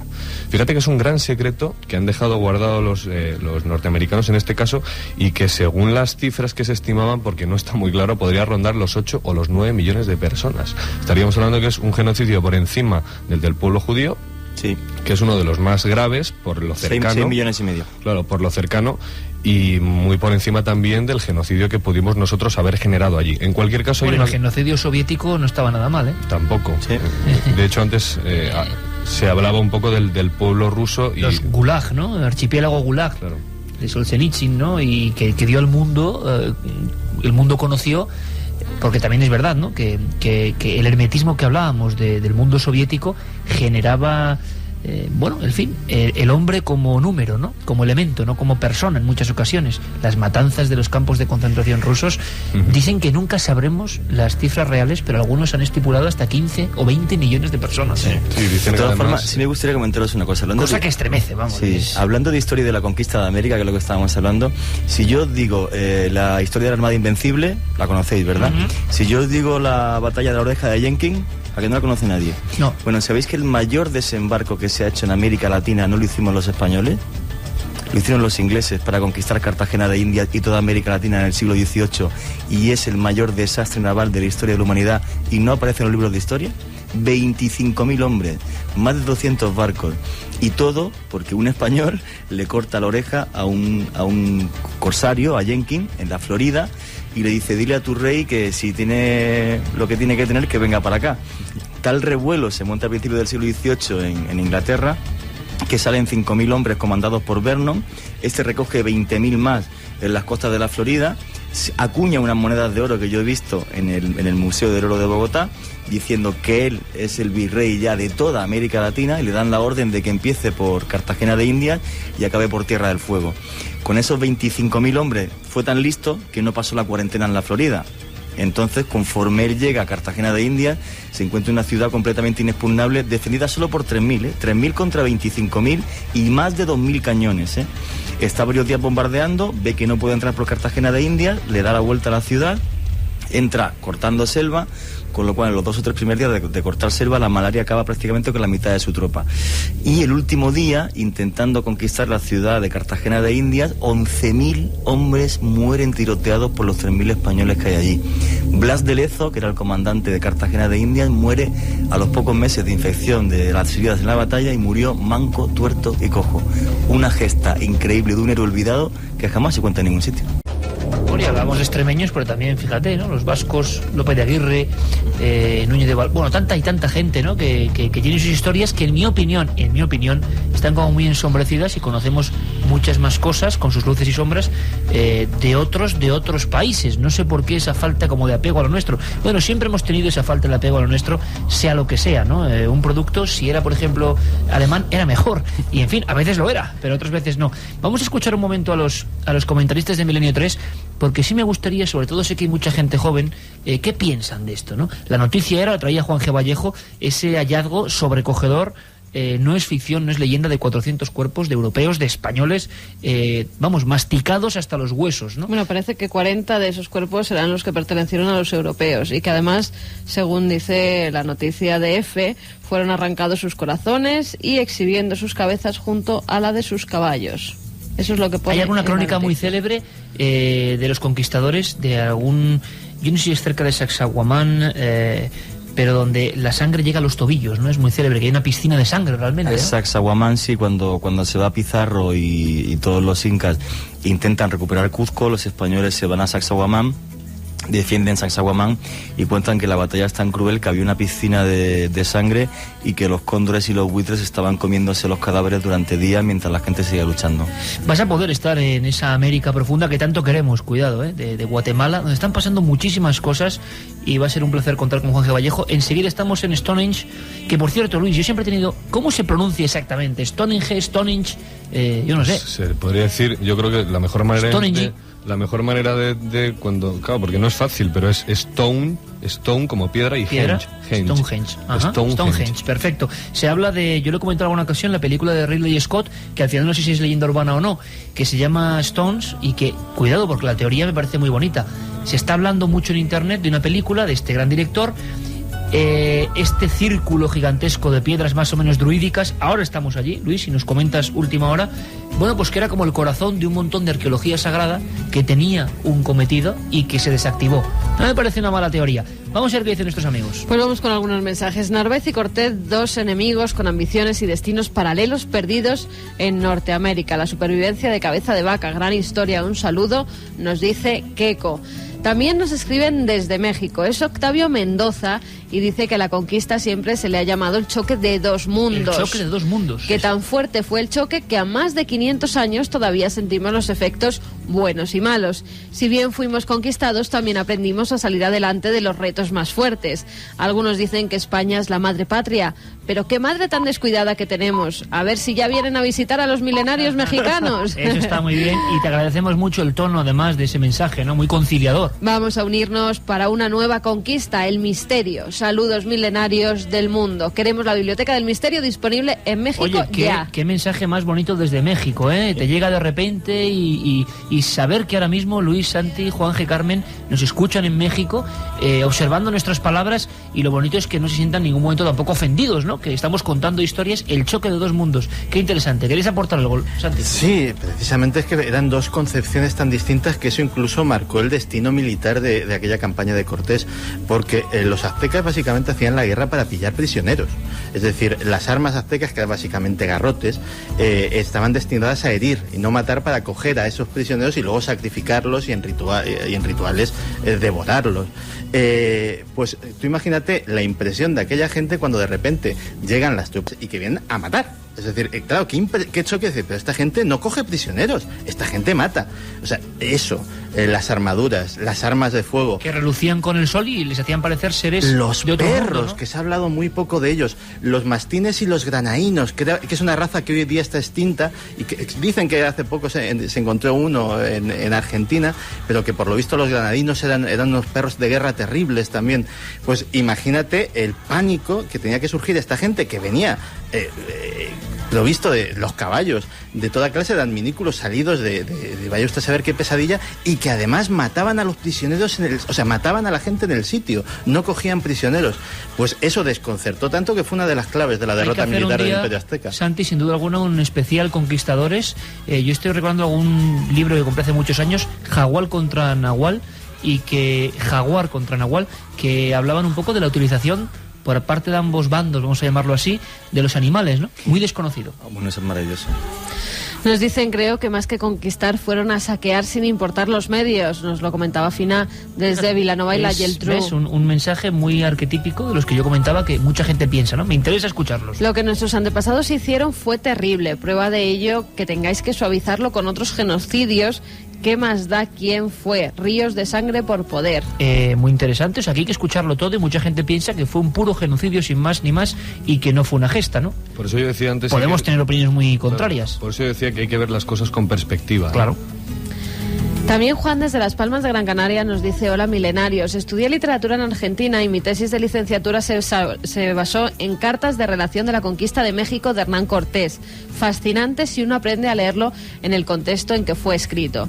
Igual les aconsejo leer Los naufragios de Alvar Núñez, Cabeza de Vaca. MacGyver, el de la serie, es un chaval a comparación de lo que tenían que improvisar estos hombres. No podemos criticarlos ni llamarlos asesinos ni genocidas. Eran otros tiempos, eran otros códigos de conducta y juzgarlos desde nuestro cómodo presente no es justo. Nuevamente un abrazo.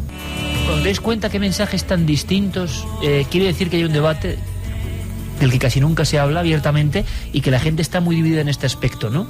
Interesantísimos los mensajes de México, de Las Palmas, de Cataluña también nos llegaban en contra, curiosísimo. Rosa desde Badajoz nos dice: soy extremeña y estoy muy orgullosa de mi tierra y de nuestros conquistadores. Estaban en el siglo XVI, hoy en el siglo XXI hay personas peores. Me alegro de haber aprendido la historia de Blas de Lezo, nos dice Tony desde Mallorca. No es cuestión de ver quién fue más cruel, ningún pueblo o país puede estar orgulloso de las masacres de los antepasados. No es motivo de orgullo, nos dice Marc. De las nuevas fragatas F-100 españolas, una tiene el nombre de Blas de Lezo. Hola, soy Zuil desde Madrid. ¿Puedo fiarme de la película que ha hecho Mel Gibson sobre el tema de hoy? ¿Tiene rigor histórico? No me fío mucho de verla. Oye, opiniones muy rápidas sobre la película. ¿La habéis visto todos, Apocalipto? Sí. ¿Qué os pareció? Muy dura, pero muy buena. Igual, estoy de acuerdo con Carmen. Eso mira, por una vez en la vida, Juanje. ¿La has visto? Pues sí, la verdad es que aquí va a haber consenso porque efectivamente es la misma opinión la que tengo. Bueno, si alguien puede romper el consenso, siempre puede ser Luis Álvarez. Y no lo voy a hacer esta vez. Buenísimo. A mí... Pero, siempre hay un pero, me gusta la peli. Sin embargo, hay una cosa que yo creo que no quedó bien reflejada en la película, y por lo menos es una idea que tengo, no la puedo avalar, pero fijaos en una cosa. Yo creo que este pueblo, cuando se habla de cortar las cabezas, todo el mundo, igual que tenemos la perspectiva tocada de hablar de hace 500 años, cuando llegan los españoles, cuando vemos esa cultura que coge y se entrega para que les corten las cabezas, para que hagan esas barbaridades entre ellos mismos, ¿no? O cuando capturan prisioneros, y si resultara, porque es una cosa que a mí me lleva dando vueltas en la cabeza desde hace algún tiempo, desde que vi la película, y si ellos tuvieran una conciencia de la muerte diferente a la nuestra, y para ellos no fuera un problema entregarse a que les cortaran la cabeza. La tenían. Efectivamente. O sea, y es muy interesante eso que hablamos hombre, es normal juzgar todo desde nuestra perspectiva actual, ¿no? Como lo hemos hecho con Laika, ¿no? Exactamente igual, que nos da mucha pena. Sí. Pero es que cada época de la historia tiene sus condimentos concretos, ¿no? Hay un libro que me gustaría recomendar para entender los temas, por ejemplo, del canibalismo ritual y algunas historias que nos pueden chocar con nuestra mentalidad de personas occidentales del siglo XX. Es un gran antropólogo que se llama Marvin Harris. Tiene un libro que se llama Bueno para comer, en el que a través precisamente de esas diferencias de lo que te da la cultura, te da el medio, en historias culinarias que pueden parecernos curiosas, nos acaba describiendo posiblemente pues toda la panoplia de características que puede tener la humanidad enfrentada a diversos ambientes, a diversas creencias y a diversas circunstancias. Decía, dos mundos en colisión, y yo muchas veces, que no me quiero meter con nadie, pero cuando hay visiones tan del siglo XXI, en la comodidad aparente del siglo XXI, la selva donde va a estar Juanje en el siglo XVI, os aseguro que era un mundo absolutamente violento, donde era un poco vivir o morir, ¿no? Evidentemente, como pues es así. Yo no diría que era buena la película de Apocalipto, yo diría que era maravillosa, genial, sinceramente. Joel nos dice: acá en Argentina se los espera también por un milenio mundial. Saludos. Pues yo creo que vamos a tener que hacer una ruta, yo encantada de la vida, que tengo unas ganas de salir ya. He quedado impresionado con estos relatos sobre los conquistadores, esta etapa histórica fascinante. ¿Y Ponce de León? Hombre, saludos milenarios. José desde Armilla. Sergio de Málaga: lo único que creo es que los verdaderos pueblos espirituales se marcharon de este planeta. Enhorabuena por el programa. Los españoles fuimos unos asesinos, ellos solo se defendieron. Esa parte de nuestra historia es una vergüenza. Asesinar solo por la tierra, nos decía Gonzalo desde Sevilla. Mensajes muy duros, y que respetamos igual que otros, porque es la opinión de los oyentes. ¿Tú qué dices, quería decir una cosa, vamos a ver. ¿Fuimos unos mezquinos y unos asesinos? Sí. Pero hay que ver la historia pues yo no estoy tan de acuerdo. Pero pero déjame acabar, por favor. Pero vamos a ver, repasa la historia del siglo XVIII. Claro, es que cuando los ingleses y el colonialismo. No lo ha sido. Perdona, Leopoldo II de Bélgica en el siglo XIX, en el Congo belga, madre mía, uno de los mayores asesinos de la historia. Pero y sus nietos siguen gobernando un país. Pero qué poco se ha contado. Efectivamente. Entonces, lo que me parece triste cuando la gente ve nada más que los asesinatos que hizo Pizarro o lo que hizo Cortés es negar su valentía, esa colisión de dos mundos. y tenemos derecho también a tener héroes, ¿no? Como fue, por ejemplo, Blas de Lezo. Claro, lo que pasa en las visiones... Con cosas buenas y malas. Igual como estamos todo, completamente equivocados. Cada uno tiene su visión. Yo como tengo la visión muy de novela heroica, porque a mí me gusta y me gustaría pensar también que ha habido gente así, yo me imagino a Colón y a sus hombres vagando hacia donde se acababa el mundo.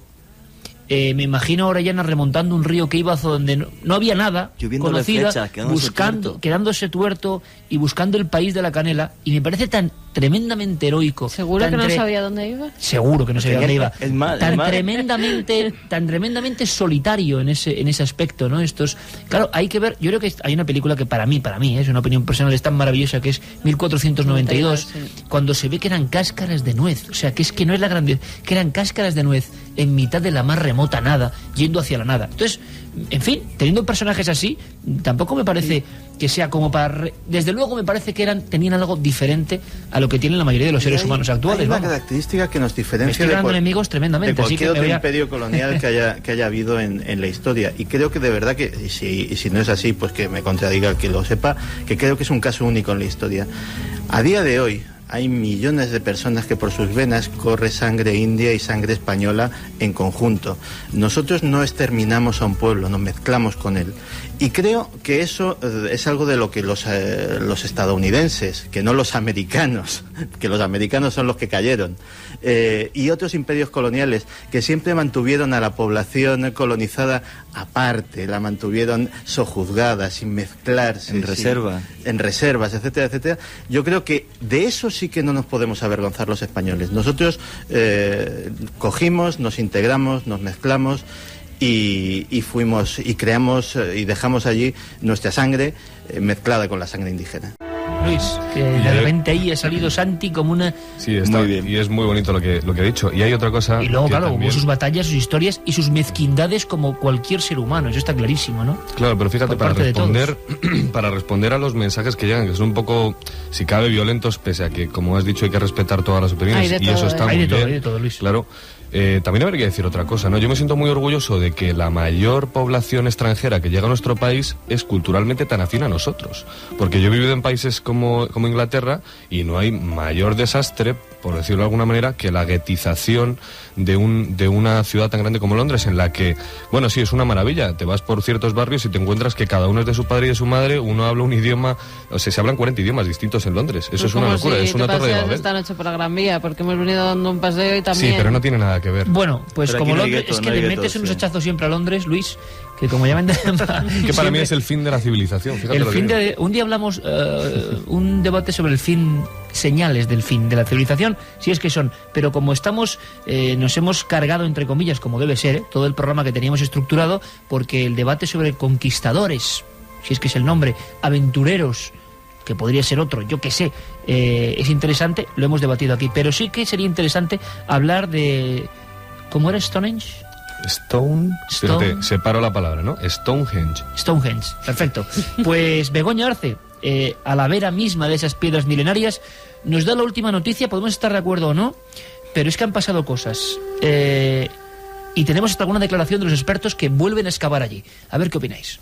Los equipos de la Universidad Inglesa de Bournemouth llevan una semana excavando en la colosal construcción neolítica de Stonehenge. Es la primera vez en más de 40 años que los arqueólogos realizan labores de excavación en ese lugar. Según algunas tesis sin fundamento científico alguno, los druidas celtas realizaban allí sus rituales y varias sectas paganas celebraban también aquelarres satánicos. Otros han creído que el conjunto megalítico podría ser un observatorio astronómico, un templo religioso o quizás un lugar funerario. Ahora el equipo de arqueólogos de Bournemouth espera demostrar que el anillo de piedra era realmente un lugar al que se atribuían propiedades curativas, una especie de santuario de Lourdes al que acudían los enfermos en busca de un milagro. Las nuevas tecnologías permitirán al equipo universitario precisar la fecha en que fue construido el monumento. Se estima que la primera fase se realizó entre el año 3000 y el año 2600 a.C. Noel Calero siempre preciso en las músicas, llevándonos a la antigüedad, y durante la crónica de Begoña Arce, que era maravillosa, pero aquí hemos tenido, bueno, pues es que el debate continúa a micrófono cerrado, y menos mal que es a micrófono cerrado. Qué arrebatos, de Juan G. I, de Guajar Faragüit. Él ha sido conquistar en otra vida, estoy convencido, Oye, Guajar Faragüit, que es el pueblo de mi nombre, no sé qué la gente que es de broma, Guajar Faragüet, pueblo maravilloso. De Granada significa oasis oculto o escondido. Maravilloso. Ahí se escondió León el africano, para ser exacto. Todas las historias de nuestro compañero Juanje quedarían para muchos libros. A ver si escribes tus historias, Juanje, de una vez, hombre. Muchas gracias. Vamos a ver un corte de Geoff Wainwright, que es uno de los especialistas que está excavando. Se ha hablado mucho de Stonehenge y hasta de algún tipo de llegué a escuchar hace unos años de fraude en torno a Stonehenge. A ver qué opináis, le escuchamos. ¿Qué piensan que podrían encontrar? Bien, lo que queremos hacer es averiguar cuándo llegaron a Stonehenge y pusieron la primera piedra. La última excavación aquí fue en 1964 y por entonces no tenían las técnicas de datación que tenemos hoy en día.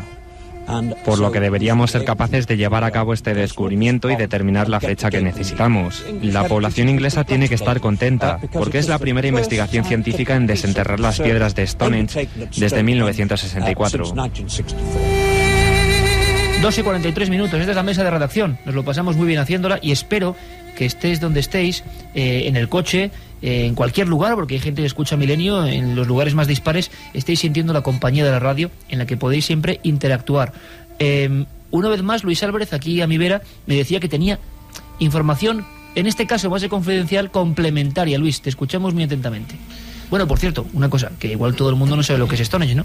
Todos tenemos quizá esa figura de las grandes lascas de piedra, gigantescas, un poco blanquecinas, formando ese gran círculo principal, druídico, tantas teorías. Luis. Pues se ha esbozado muy bien en la crónica que ha hecho nuestra compañera de qué es lo que está pasando ahora mismo allí. Es precisamente un territorio muy cerquita de Exeter, al sur de Londres, más o menos, a unos 300 kilómetros. Y bueno, pues que si es un fraude, por supuesto que no. Es que todo Reino Unido está diseminado por estos conjuntos megalíticos. Son círculos de piedras que a veces forman cruces, algunos están muy deteriorados, otros no. Y en este caso el de Stonehenge es uno de los más conocidos. Pero hay Cromlech le llamaban, ¿no? Sí, son alineaciones de piedras, pero son brutales. La última vez que estuvimos en Escocia, allá por septiembre, estuvimos en una muy cerquita de Edimburgo, y es impresionante, pero sobre todo por una razón. Y yo sé que esto no se puede demostrar, pero me da igual porque es una sensación personal, y invito a todo el mundo a que vaya a estos sitios y lo haga. Y es ir a uno de estos lugares y descalzarse sobre las piedras. ¿Qué se siente? Pues tienes una sensación muy, muy especial. Igual que, fíjate, yendo con mi pareja a Galicia, y hacíamos esta misma prueba en algunos de esos antiguos santuarios que tienen la misma edad, la misma antigüedad, y dices, aquí hay una energía especial. En Menorca también pasa. Bueno, claro. Las taulas. Los talayots, que es un tema que deberíamos tocar, esa arqueología primitiva de las Baleares, sobre todo Menorca, la naveta de Estudons. Pues fíjate, sí. Me has puesto la carne de gallina porque es verdad. En la naveta sientes algo especial, sí. Claro que sí. Un mundo quizá que tiene que ver con lo funerario de alguna forma, pero también con lo mágico, ¿no? Yo creo que con todo. Creo que eran lugares, y así es lo que hablan algunos de los estudios que llevan realizándose, fijaos, desde 1726, y que hablan de muchas cosas, porque se hablaba en la crónica de nuestra compañera de que si eran druidas celtas los que lo erigieron. Evidentemente, decir druidas celtas a lo mejor es una etiqueta demasiado restringida, pero sí los pueblos antiguos que estuvieron allí hace pues 4.500 años, una cosa así, ¿no? Y entonces, ¿qué más hay? Bueno, pues hablaban de aquelarres, de cultos paganos, de un observatorio de santuarios, y ¿por qué no lo va a ser todo, no? Lo que está claro es que las sociedades que construyeron estos sitios eran sociedades muy bien cohesionadas, porque fijaos, y esto es una prueba indirecta, como dirían los de Atapuerca, que de ahí venimos, para construir una cosa así, trayendo piedras desde 250 kilómetros, como es el caso de Stonehenge, hace falta la ayuda de mucha gente. Y hace falta tener una fe ciega en lo que estás haciendo y por qué lo estás haciendo, ¿no? Es como una pirámide. Bueno, lo mismo que les pasaba a los de Nazca con la fe ciega en hacer algo que nunca van a poder ver, ¿no? Manejados por hilos invisibles o por la fe en los dioses del más allá. Hombre, lo que dicen ahora es que pudo ser un centro de curación, que hay unas piedras azuladas que son las que están investigando, y que al parecer fue una especie de Lourdes, entre comillas, donde iba la gente de determinada manera a sanar tanto su cuerpo como su alma. Claro, ¿sabéis el problema? ¿Cómo se puede saber eso? Todos son teorías tan a posteriori, ¿no? Que al parecer se ha descubierto esqueletos con algunas de estas, pues, con algunas heridas, con algunas malformaciones, y por eso creen que pudo ser un lugar o un centro de curación. Hay una cosa clara, y es que, vamos a ver, Stonehenge es un sitio que a nivel astronómico marca el solsticio de verano, el día 21 de junio para ser exacto, y eso es una cosa sí o sí cierta. O sea, que nos decía un oyente, una oyente, que si íbamos precisamente esa fecha, que nos abrigáramos, porque allí pese a ser ya verano, Claro. hace un frío que pela. Igual que el equinoccio era la fecha marcada en muchos sitios, porque como el comienzo de primavera, en un lugar tan frío como es el caso de Inglaterra, digamos que esa primavera se retrasaría el verano y por eso se marcaba el día 21 de junio. Luego el tema de las piedras azules es muy curioso, porque el color azul y las piedras de color azul y de color verde eran sagradas también en todas las culturas de Mesoamérica. Es muy curioso porque Moctezuma le dice a Cortés, retomando lo de los conquistadores, pero solo un segundo, le dice, llévate todo el oro que quieras, que mientras que no te lleves el jade, a mí me da igual.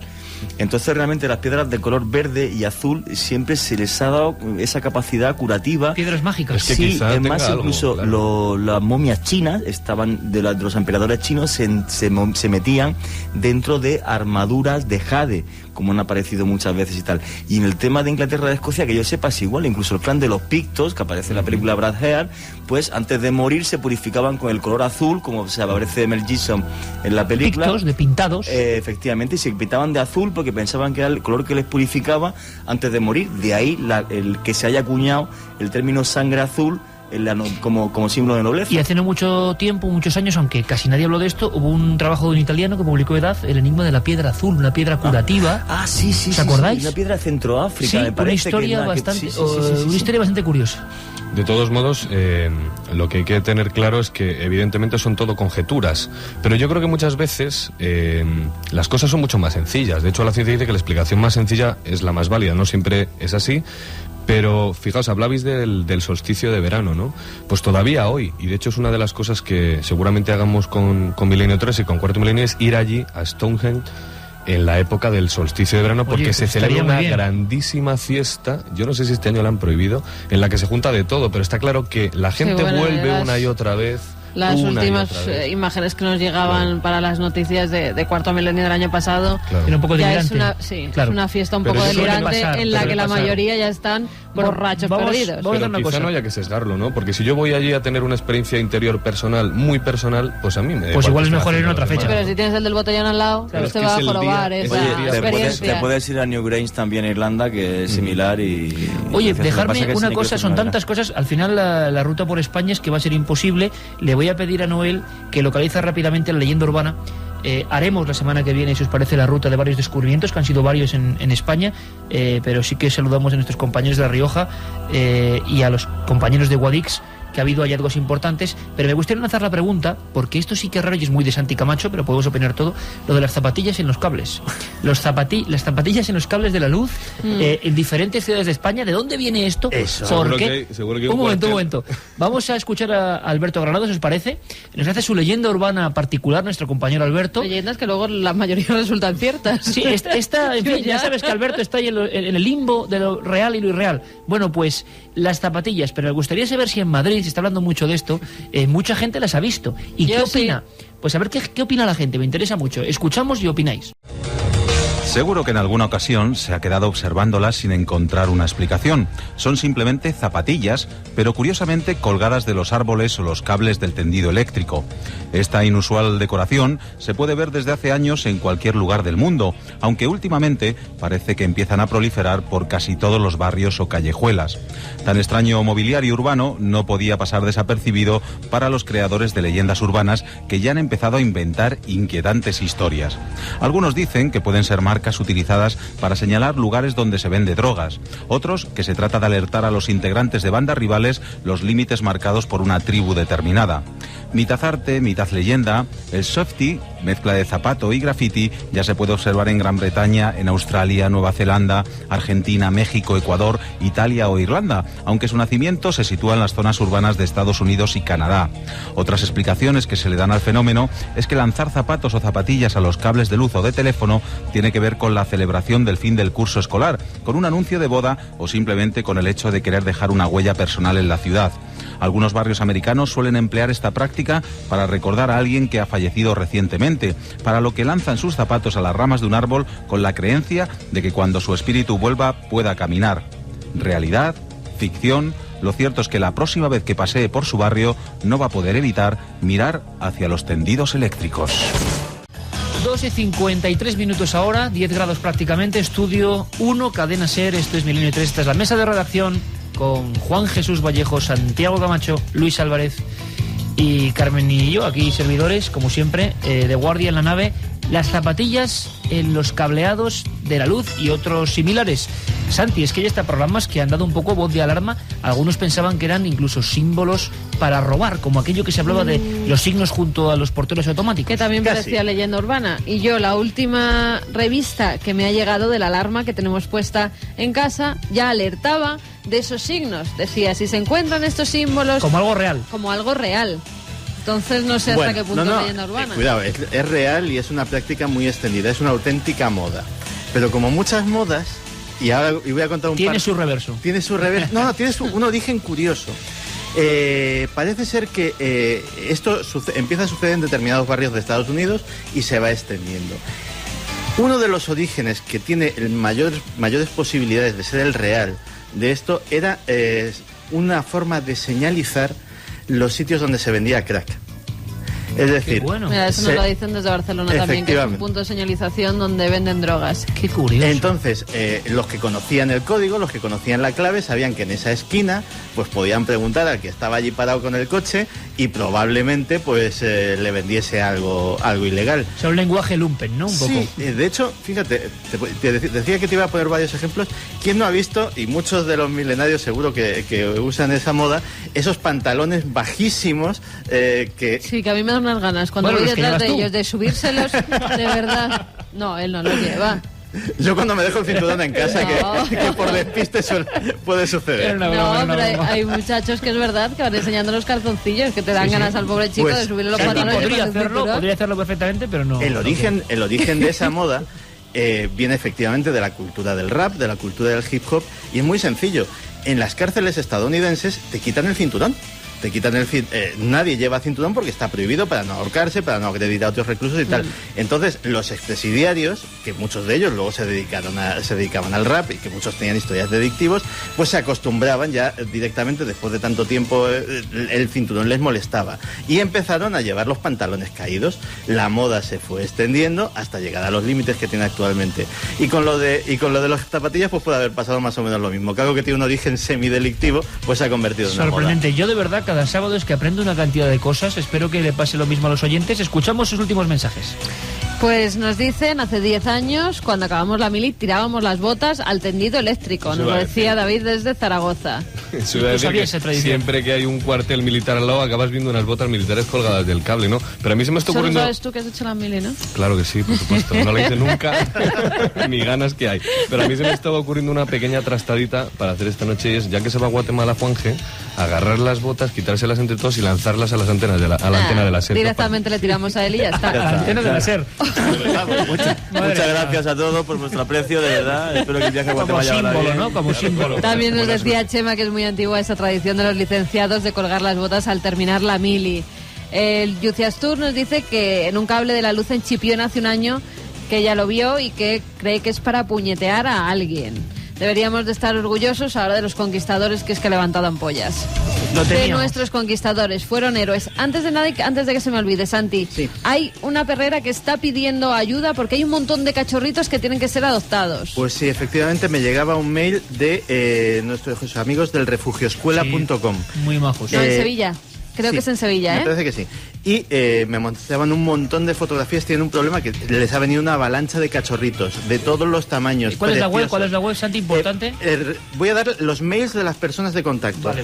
Esther@refugioescuela.com, Lolina@refugioescuela.com y Carolina@refugioescuela.com. Estas chicas estarán encantadas de dar toda la información sobre los cachorros. Hay muchos y de verdad que son un primor. Estoy viendo ahora mismo las fotografías. Tienen problemas, ¿no? Porque...